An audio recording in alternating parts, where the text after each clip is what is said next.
Welcome to the only Danish podcast about pro wrestling.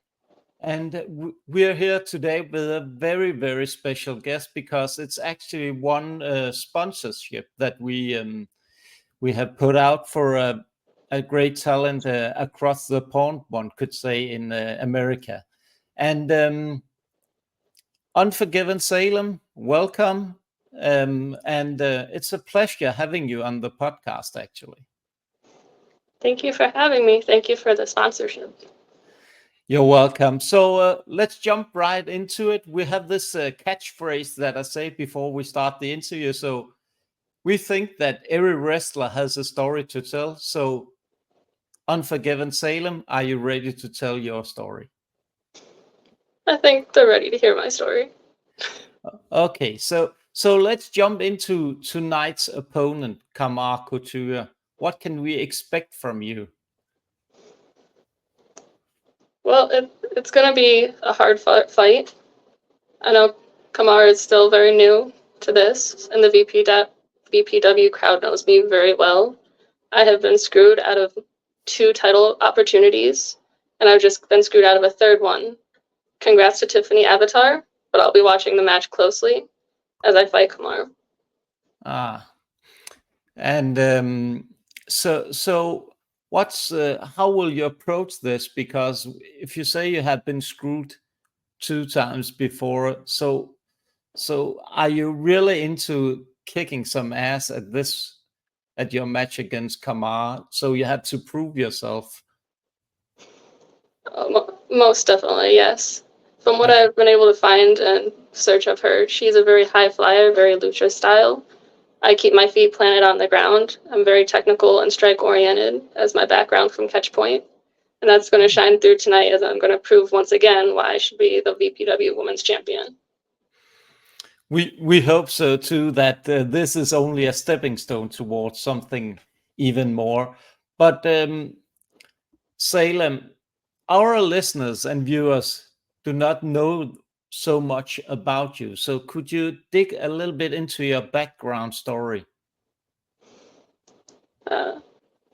One thing to clarify, as though it's a common misconception, I am not a witch. I'm not an angel, despite the wings that I have on my back. Angels were given a choice. The wings that are etched in my skin on my back, I was not given a choice. I was born for the sins and everything of the people before me, and now I'm trapped between heaven and hell, trying to figure out where to go from here, and kind of deem myself as the ferryman of sorts, that when I show up, it's your chance at redemption or destruction. It depends on how my opponent chooses to react to everything. But let's hope it's destruction time tonight then.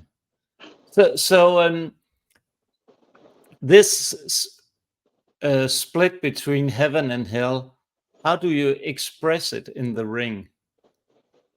Like, everyone loves a hero. Everyone wants the clear-cut hero that's going to fight for the people.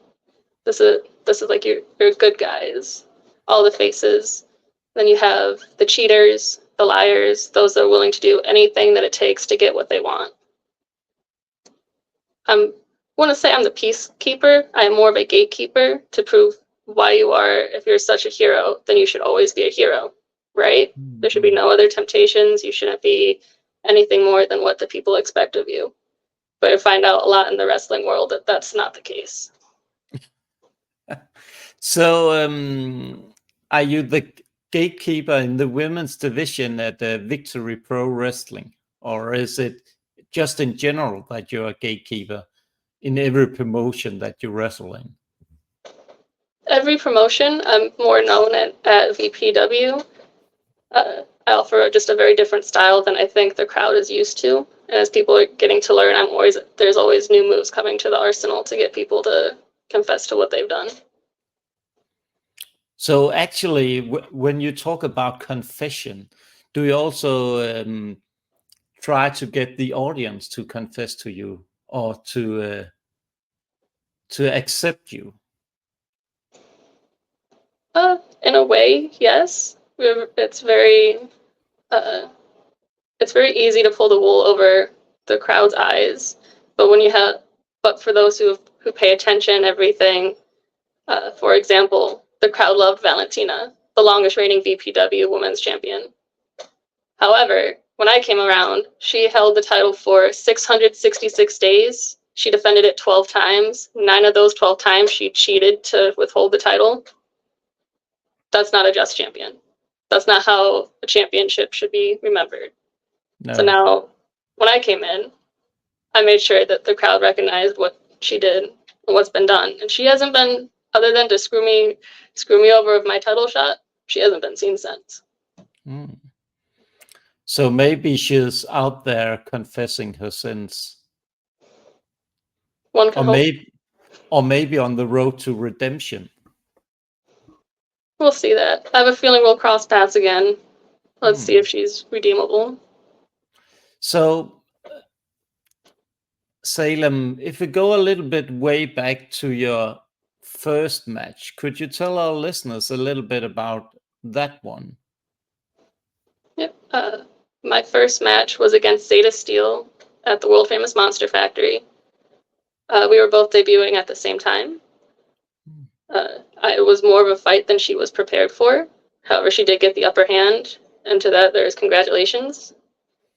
But just introducing everyone to Salem, who she is, the intensity, the strike and technical orientation that I bring, you'll find that not a lot of women were ready, and it definitely caused Zeta Steel off guard. So, if we move on from there, could you tell our listeners and viewers a little bit about the key matches that you have, the matches that means the most to you? I will always say my favorite match is the one I haven't had yet. I have wrestled the notorious Mimi, former NXT superstar Sloane Jacobs. We have wrestled at the Monster Factory and at Combat Fight Unlimited in a cage. I have wrestled Janai Kai and Jordan Blade, the submission magician, or submission sniper. There's been a lot of up-and-coming names in New York and Connecticut area that I have also wrestled, and also names that you'll find from Bell to Bell, the all-women's promotion. I've wrestled Avery Jacks. There was a fatal four-way with Valerie Verman, Kate Thorne, and Nevaeh Madonna. So are you going to spread your wings all over the states? Because I've seen that you wrestled a lot in Victory Pro, but are there other promotions destined to meet redemption or wrestlers around in the US? Oh, yeah. I'm continuing to expand my horizons. I have currently wrestled for New Jersey, Pennsylvania, Connecticut, and New York. Starting next month, I'll actually be in Massachusetts, so we're slowly getting there. But putting the entire women's division, no matter where I go, on notice. Yeah. But now we're talking a little bit about the past and the present.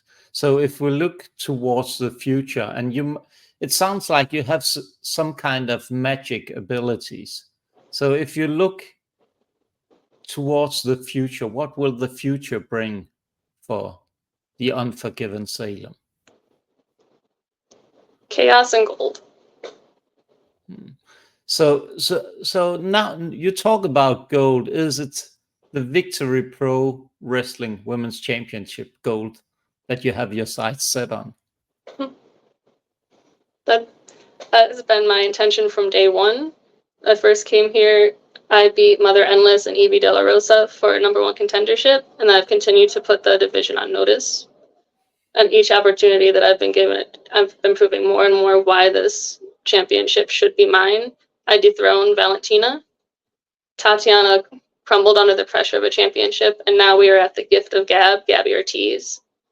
Tonight, I'll be watching very closely to whoever wins their match tonight. So we could expect something from you.